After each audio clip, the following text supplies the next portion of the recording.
Hello, welcome back to my daily life vlog YouTube channel. ഇതൊരു evening video ആണ്. അപ്പോൾ കുട്ടനാണെങ്കിൽ ക്ലാസ്സൊക്കെ കഴിഞ്ഞ് വന്നു. അപ്പം ഞാൻ അവന് ചായ കൊടുക്കുവാണ്. അപ്പോഴാണ് അമ്മ വിളിച്ചത്, എടീ നമുക്ക് പൂപ്പലിക്ക് പോകാമെന്ന്. ഒരു വയനാട്ടുകാരി എഴുന്നിട്ട് പൂപ്പലിക്ക് പോകേണ്ടിരുന്ന മോശമല്ലേ, പോയി കളയാം. കുളിച്ച് ഞാൻ റെഡിയായി. ഇതാണ് എൻ്റെ ഔട്ട്ഫിറ്റ്. ഞാൻ പോകാൻ വേണ്ടി അച്ചക്കുട്ടനെ റെഡിയാക്കുക കേട്ടോ. ഇതാണ് അവൻ്റെ ഒരു ഔട്ട്ഫിറ്റ്, ഈ ഒരു ഷർട്ടും പാൻറ്റും. അപ്പുക്കുട്ടനെ റെഡിയാക്കാനുള്ള റെസ്പോൺസിബിലിറ്റി ഞാൻ പിന്നെ ഇച്ചായനങ്ങ് കൊടുത്തു. ഇനി എൻ്റെ ഒരുക്കമാണേ. എൻ്റെ ഒരുക്കം എന്ന് വെച്ചാൽ വളരെ സിമ്പിളാണ്. ഒരു 5 മിനിറ്റ് മതിയാവും. 5 മിനിറ്റ് വേണോ, ചിലപ്പോൾ അതും വേണ്ടായിരിക്കും. ഞാൻ ആദ്യം തന്നെ പോൺസിൻ്റെ ഒരു മോയ്സ്ചറൈസർ ഫേസിൽ അപ്ലൈ ചെയ്ത് കൊടുത്തു. പിന്നെ സൺസ്ക്രീൻ അതും ഫേസിൽ അപ്ലൈ ചെയ്ത് കൊടുത്തു. ശേഷം ഒലേൻ്റെ ക്രീമാണ് ഞാൻ യൂസ് ചെയ്യുന്നത്. ആ ഒരു ക്രീമും അപ്ലൈ ചെയ്ത് കൊടുത്തു. പിന്നെ ലിപ്സ്റ്റിക്ക് അത് മസ്റ്റാണ്, ലിപ്സ്റ്റിക്കും ഇട്ടു. ഇത്രയേ ഉള്ളൂ എൻ്റെ മേക്കപ്പ് എന്ന് പറയുന്നത് മെയിനായിട്ട്. പിന്നെ ഒരു പൊട്ടും വെച്ചു. ഞാൻ ഈ ബോക്സ് എപ്പോൾ തുറന്നാലും അവൻ ഓടി വരും അതിൽ കൈയിടാൻ വേണ്ടിയിട്ട്. അതെൻ്റെ സ്ഥിരം പരിപാടിയാണ്. പിന്നെ ഹിമാലയൻ്റെ ലോഷനാണത്, അതും തെച്ചു. മേക്കപ്പ് പരിപാടികളൊക്കെ കഴിഞ്ഞു. കയ്യിൽ ഈ 2 കയ്യിലും ഈ 2 വളകളാണ് ഇട്ടേക്കുന്നത്. മുടിയും കൂടി സെറ്റ് ചെയ്ത് കഴിഞ്ഞാൽ പരിപാടി കഴിഞ്ഞു. മേക്കപ്പ് കഴിഞ്ഞിട്ടുള്ള എൻ്റെ ഒരു ഫേസാണേ. എങ്ങനെയുണ്ട്, അടിപൊളിയല്ലേ? അപ്പോൾ ഇതാണ് കേട്ടോ എൻ്റെ ഫൈനൽ ലുക്ക്. അങ്ങനെ ഞങ്ങൾ ഇറങ്ങാൻ പോവാണ്. സന്ധ്യയായി, തണുപ്പായി തുടങ്ങി. അച്ചക്കുട്ടൻ ഞാൻ സ്വെറ്റ് ജാക്കറ്റ് ഇട്ട് കൊടുത്തു. പപ്പയും അമ്മയൊക്കെ ടൗണിൽ വരും. അവിടെ നിന്ന് ഞങ്ങളെല്ലാവരും ഒരുമിച്ചാണ് പോവുക. ഞങ്ങളങ്ങനെ വീട്ടിൽ നിന്ന് ഇറങ്ങി ടൗണിലെത്തി. പപ്പേനെയും അമ്മേനെയൊക്കെ വിളിച്ചപ്പം അവർ ടൗണിലേക്ക് എത്താനാവുന്നേ ഉള്ളൂ എന്ന് പറഞ്ഞു.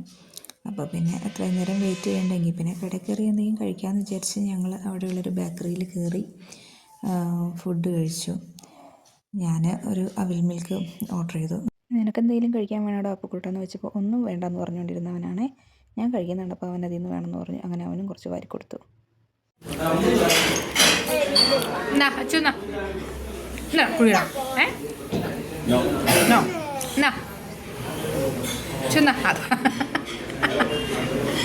പോയോ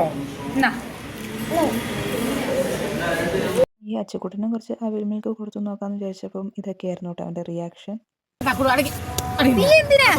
കിട്ടിയില്ലേ അതവിടെ കണ്ടോ, നീറ്റ് ആൻഡ് ഗുഡായിട്ട് നിൽക്കുവാണ്. ഒടുവിൽ അവരെല്ലാവരും എത്തിയിട്ടോ. അങ്ങനെ ഞങ്ങൾ ഒരുമിച്ച് പോവുകയാണ് പൂപ്പുല്ല് കാണാൻ വേണ്ടിയിട്ട്. കാറിലാണ് പോകുന്നത്. അപ്പം കാറിനകത്തെ അടിപിടികളാണ് നിങ്ങൾ കുറച്ച് മുമ്പേ കണ്ടത്. ഈ വൈറ്റ് ടീഷർട്ട് ഇട്ടത് എൻ്റെ അനിയനാണ്. എൻ്റെ അനിയൻ്റെ മെയിൻ ഹോബി എന്ന് പറയുന്നത് അച്ചക്കുട്ടനെ ദേഷ്യം പിടിപ്പിച്ച് കരയിക്കലാണ്. അത് കാണുമ്പോൾ എൻ്റെ അമ്മയ്ക്ക് ഇഷ്ടമല്ല. അപ്പു എവിടെ വന്നതാ? പൂപ്പലിക്കോ? അതെ, അപ്പുക്കുട്ടൻ പറഞ്ഞ പോലെ ഒടുവിൽ ഞങ്ങൾ പൂപ്പലി നടക്കുന്ന സ്ഥലത്തെത്തി.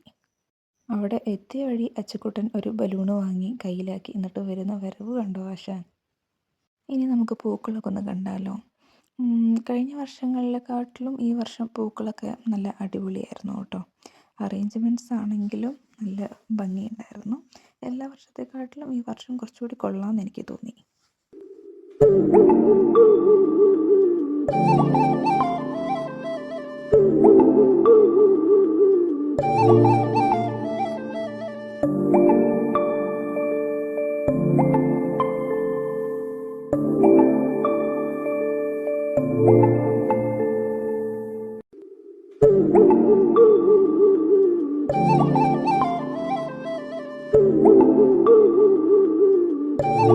ിലേക്ക് പോയിട്ട് ഏറ്റവും കൂടുതൽ എൻജോയ് ചെയ്തത് അച്ചുക്കുട്ടനും അപ്പുക്കുട്ടനും ആണ് കേട്ടോ.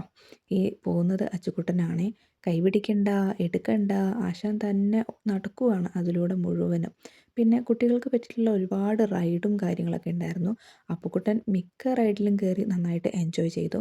പിന്നെ ഇച്ചായനും അപ്പുവും അനിയനും കൂടിയിട്ട് ഈ ഒരു റൈഡിൽ കയറി. ഇതിൻ്റെ പേരെന്താണെന്നൊന്നും എനിക്ക് അറിഞ്ഞുകൂടാ, പക്ഷേ അടിപൊളിയായിരുന്നു എന്ന് പറഞ്ഞു.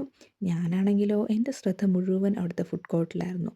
നടന്ന് എല്ലാ ഫുഡും എക്സ്പ്ലോർ ചെയ്യലായിരുന്നു എൻ്റെ മെയിൻ പരിപാടി എന്ന് പറയുന്നത്.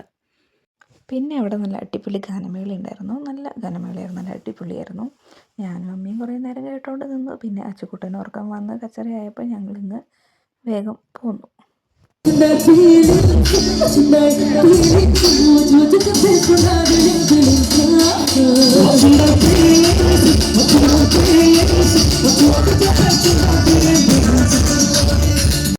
അപ്പോഴാണ് ഞങ്ങൾക്ക് എല്ലാവർക്കും വീണ്ടും വിശപ്പിൻ്റെ വിളി വന്നത്. അങ്ങനെ ഞങ്ങളൊരു ഹോട്ടലിൽ കയറി ഭക്ഷണം കഴിച്ചു. ഭക്ഷണം കഴിച്ച് കഴിഞ്ഞ് വയറ് നിറഞ്ഞ് എണീക്കാൻ പറ്റാണ്ടിരുന്നപ്പോഴാണ് അയ്യോ വീഡിയോ എടുത്തില്ലല്ലോ എന്ന കാര്യം ഓർമ്മ വന്നത്. എങ്കിൽ പിന്നെ വീഡിയോ എടുത്ത് കളഞ്ഞേക്കാം. അപ്പം ഇന്നത്തെ വീഡിയോ ഇത്രയേ ഉള്ളൂ. Tata bye bye see you. അപ്പോൾ വീഡിയോ ഇഷ്ടപ്പെട്ടാൽ ലൈക്ക് ചെയ്യുക, ഷെയർ ചെയ്യുക, സബ്സ്ക്രൈബ് ചെയ്യുക. Thanks for watching.